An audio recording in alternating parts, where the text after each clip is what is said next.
అస్మద్గురుభ్యో నమః. శ్రీమతే రామానుజాయ నమః. నేటి మంచి మాటలో కష్టపడి ఎలా బ్రతకాలో ఒక చిన్న కథ ద్వారా తెలుసుకుందామా?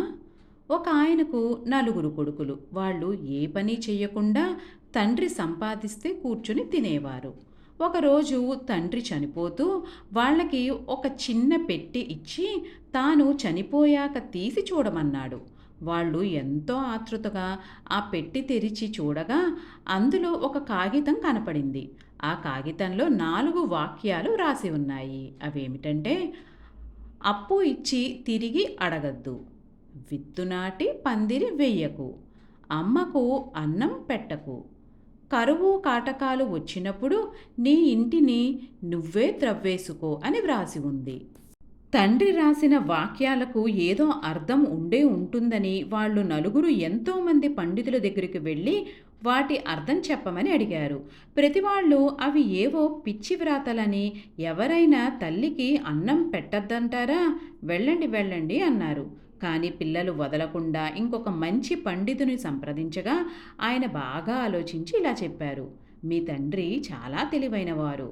మొదటిది, అప్పు ఇచ్చి అడగవద్దంటే నువ్వు అడగకుండా చెప్పిన సమయం కంటే ముందుగానే తిరిగి తీసుకున్న అప్పు ఇచ్చేవాళ్ళకే, అంటే అంత నమ్మకమైన వాళ్ళకే ఇవ్వమని అర్థం అని అన్నారు.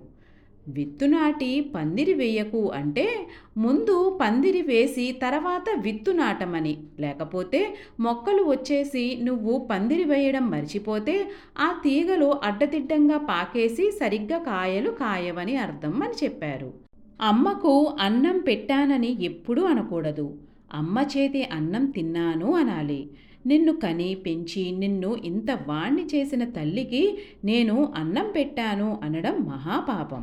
కరువు కాటకాలు వస్తే నీ ఇల్లు నువ్వు త్రవ్వుకోవడం అంటే మీరు సోమరులు అని తెలిసి మీ నాన్న ఇంటి క్రింద నిధి దాచి ఉంటాడు, దాన్ని తీసుకొని వేరే ప్రాంతానికి వెళ్ళి ఇప్పుడైనా కష్టపడి బ్రతకడం నేర్చుకోమని అర్థం అని చెప్పారు.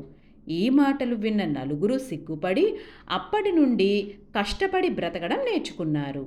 శ్రీమతే రామానుజాయ నమః.